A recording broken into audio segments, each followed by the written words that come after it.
when we work with dogs, we should always remember that they're sentient beings. They have feelings, they feel pain, they have emotions, and they get anxious. And I'm 100%, more than 100% committed to training dogs without fear, without pain, and without intimidation. I think whatever training we're doing, we should always be taking a force-free approach. We shouldn't be coercing them. We shouldn't be punishing them. But I'm especially passionate that we should take this approach when we work with separation anxiety. And that's why in this podcast episode, I'm going to go into the 4 reasons why I think it's absolutely critical that we should always take a force-free approach with our separation anxiety dogs. Hello and welcome to the Be Right Back Separation Anxiety Podcast. Hi, I'm Julie Naismith, dog trainer, author, and full-on separation anxiety geek. I've helped thousands of dogs overcome separation anxiety with my books, my online programs, my trainer certification, and my separation anxiety training app. And this podcast is all about sharing my tips and tricks to help you teach your dog how to be happy at home alone too. So whether it's separation anxiety training or another form of training, we really need to treat dogs with kindness and without cruelty. And that means using training that doesn't coerce them, compulse them, and doesn't use anything that the dog finds aversive. Research studies consistently show that we can train dogs effectively without the need to resort to punishment. So if we've got a choice between harsh methods that are unpleasant and aversive to a dog versus methods that the dog finds either delightful or at least is fine with, then why don't we choose the latter? And with separation anxiety, for a long time, there are trainers and websites that recommend that we use processes and methods that dogs will find unkind and harsh. But we don't need to do that. And in fact, the best way of getting a dog over separation anxiety is by using a gradual exposure technique. And gradual exposure takes something that a dog is scared of, and we can use gradual exposure with any brain, but let's talk about a dog. It takes something that the dog is scared of, and it dials that thing, the scary thing, the intensity of the scary thing, right down to a level that no longer scares the dog. With home alone training, that's time home alone. So we dial down the intensity of the home alone time by starting at seconds, or maybe by starting with just desensitizing the dog to the door. And the key rule as we go through the training is the dog okay with it? Now, admittedly, we're not using food rewards or toys or fun stuff with desensitization. What we're doing is actually we're kind of boring a dog into going, oh, do you know what? I'm just going to go over here and sleep it out. But we're equipping a dog with a critical skill, the skill to be home alone without being scared. And we do it gently, and we go at the dog's pace, and we never go too far too fast, and we don't push a dog into a fearful state. In fact, if we do that, then we're doing the training all wrong. So it's force-free all the way for separation anxiety training.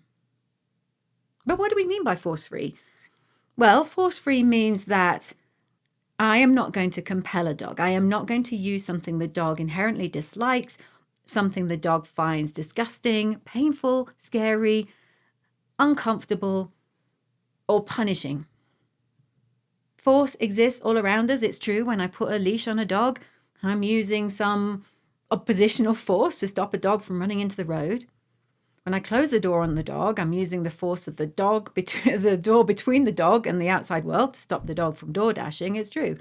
And when I put the loaf of bread high up on a shelf out of the way of Tex, who has an uncanny ability to stretch for any food that I leave on the counter, When I put the loaf out of the way, I'm relying on the force of gravity to stop him from being able to jump up that high, because even with all his might, he can't jump that high because gravity is going to stop him. So yeah, there is force all the time. But the difference between those kind of forces and the force of using a shock collar that hurts, or using harsh words with the dog, or using a prong collar, these are completely different things. Those types of forces intend to create an uncomfortable, a scared, an intimidated response from the dog. So force-free training is that we don't do any of that. Am I forcing a dog to be home alone? Well, that's a good argument, because by choice, very few dogs, practically no dog, would vote to be home alone. However, what I'm doing isn't forcing a scared dog to stay at home by locking the door on him and then going out, or even worse, locking him in a crate. What I'm doing is I'm helping him cope.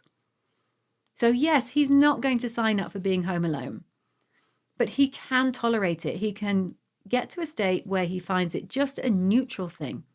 So it's not aversive. With a dog who's got separation anxiety, being home alone is aversive. So actually what we're doing is changing something that's aversive for the dog into something that the dog finds doesn't care about, because it has no consequence in the dog's life. It becomes neutral. And that's what gradual exposure does. It takes something that the dog finds scary and aversive, and it changes it into something that the dog just goes, about. And that's why we need to keep thinking about force-free when it comes to separation anxiety training and all training. But for the purpose of this podcast episode, separation anxiety training, here are the 4 big reasons why we take a force-free approach for the training that we do.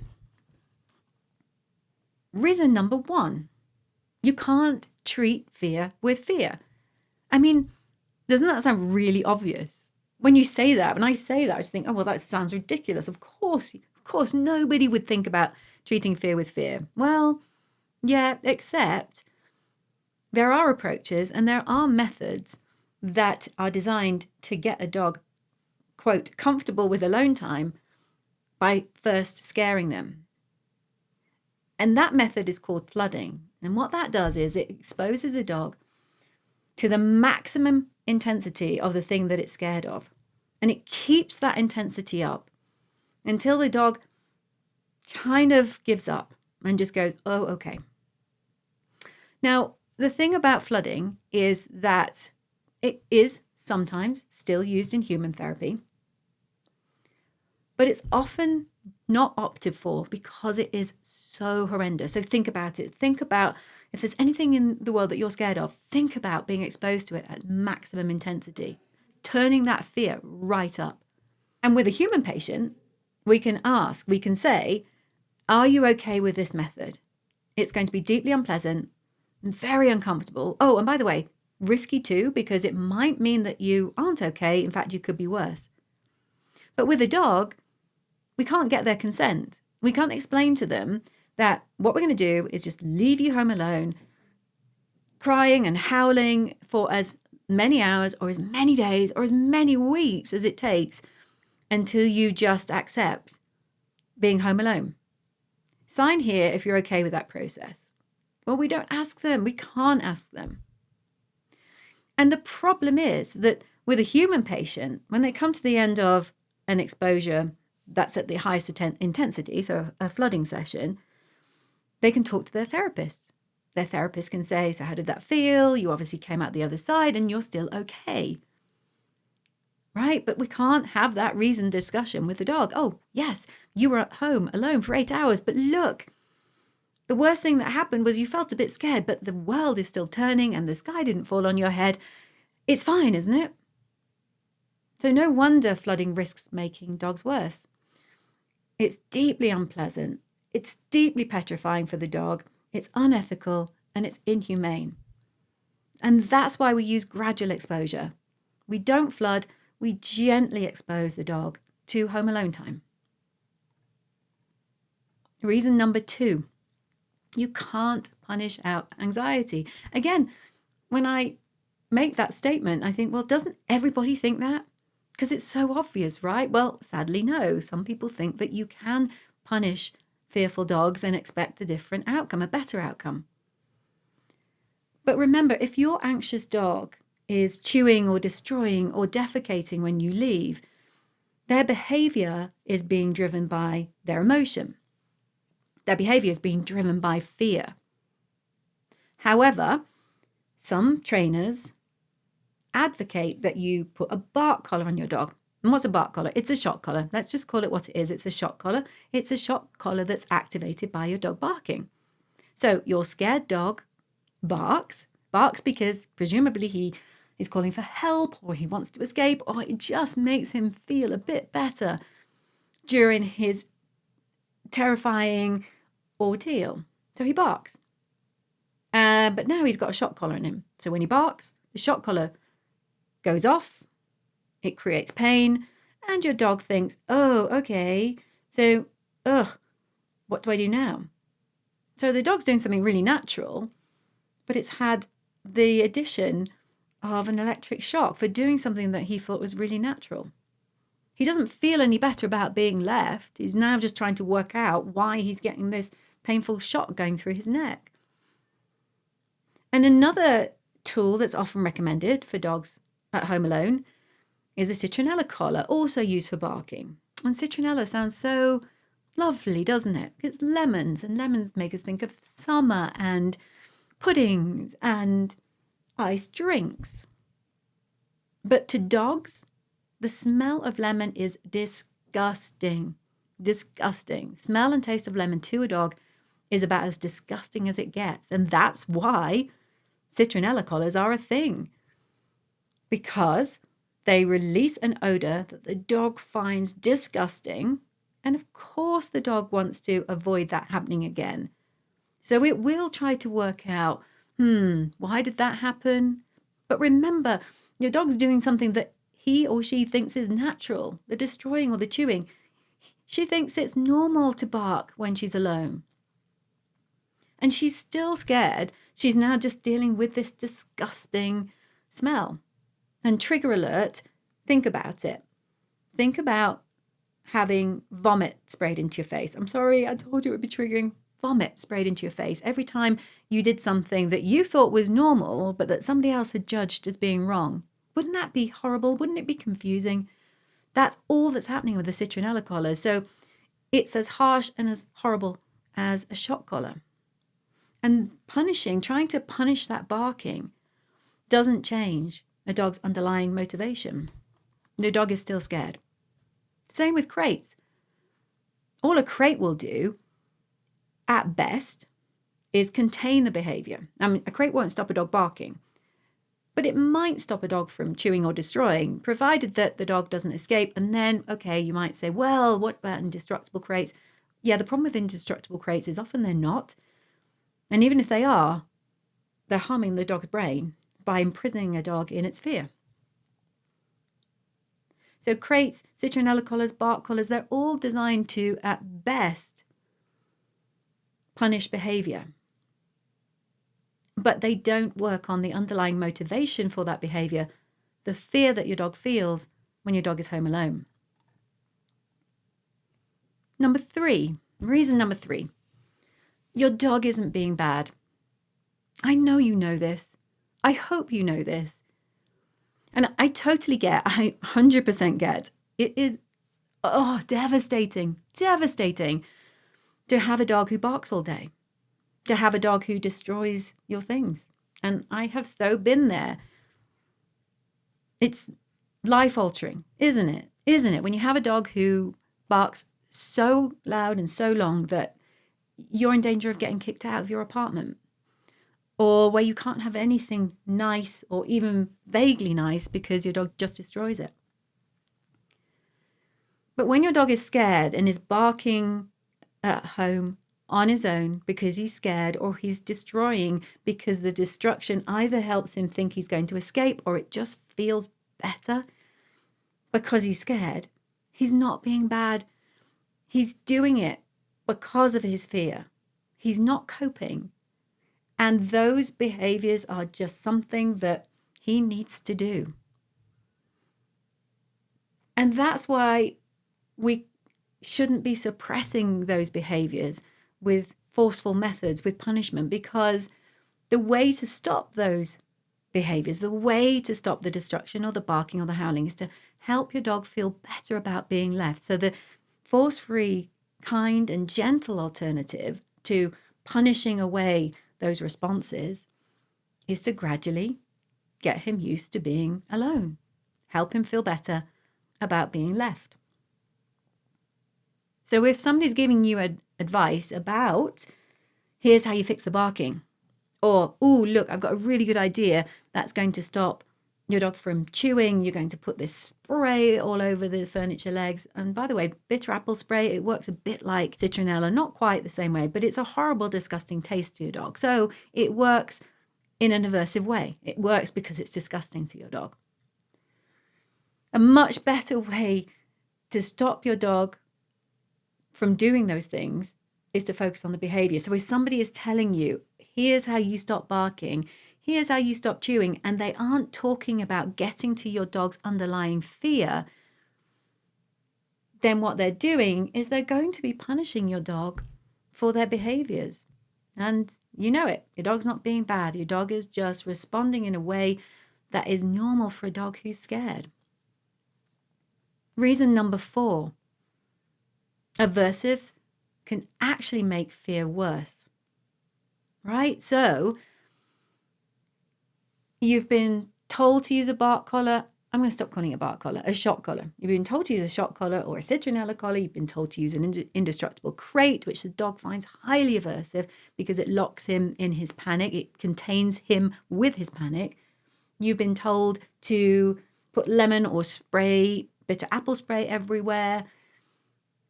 And now what we've got is a situation where when your dog is home alone, not only is he petrified of being alone, but really bad things happen too. So he goes into his indestructible crate, and you only put him in there when you go out or when you want him to stay in there despite his protestations. So he knows that going in there is bad news because it means he has to stay there no matter how badly he feels about being in there. Or the shock collar that only goes off when he's home alone because you use it when he barks, and he barks when he's home alone. So now he's thinking, oh my goodness, when you go out, not only is it really, really, really horrible because I get so frightened, but I don't know what happens because this thing, I get this pain in my neck and it just seems to happen when you go out. So please don't go out because it's so awful when you go out. So can you see what we've done? We've taken a fearful dog. We've tried to address the fearful behaviors by punishing them away. All we've done is made the dog even more fearful. We've compounded the fear by adding something that the dog is scared of, that the dog hates, that the dog finds unpleasant, disgusting, or aversive. And we do that to them when we go out. So now they dread you going out even more. And the thing about fear, as you are no doubt finding if you're working through separation anxiety training, is it's hard to change. So once a dog's brain has imprinted with fear, it's not impossible to change, not at all, because brains are plastic. At any age, a brain can change. But fear is the hardest response to change. It's the hardest thing for a dog to lose. And so adding fear into the mix for a fearful dog, not only is that unethical and unkind, but we've just made everything harder for everyone involved. So what's the force-free alternative? We're going to ditch the crate, protect your stuff rather than your crate. So put things around the things that are precious to you. Keep your dog under threshold so that he doesn't want to bark in the first place. Do the training using a camera. I always say, when you're doing separation anxiety training, you're going to use a camera. And the great advantage of using a camera, well, The reason I recommend it is so that you can spot any signs of rising anxiety in your dog. But on top of that, if you miss those subtle signs of anxiety and you suddenly see your dog start to go for the door frame and looking like he's going to rip it apart, well, you come straight back in. So your stuff isn't going to get ruined. You come in if your dog is even so much thinking about barking, so your neighbors are going to be happy. And on top of all that, because you're doing gentle, kind, gradual exposure, the ethical and effective way to train, you're not adding to your dog's fear. You're doing exactly the opposite. You're addressing the cause of his anxiety-driven behaviors. So can you see why then, now I've gone through all those 4 reasons, it's just a non-negotiable. We don't train fearful dogs with things they find aversives. As I say, we shouldn't train any dog with aversives. When it comes to separation anxiety, think about it. Think about what would happen if you did train with aversives and take them off the table. I promise you that you won't just be doing something that's ethical, kind, and humane, but you'll be doing something that makes life better for your dog and for you. Thank you so much for listening. I appreciate you taking the time to listen to my podcast. I know you've got lots of choices, but I look forward to you joining me on the next one. Bye for now. Thank you so much for listening to this episode of the Be Right Back Separation Anxiety podcast. If you want to find out more about how I can help you further, head over to julienaismith.com. Meanwhile, if you enjoyed listening today, I would love it if you would head over to wherever you listen to your podcast and consider rating my show. Thanks so much. Good luck with that training, and bye for now.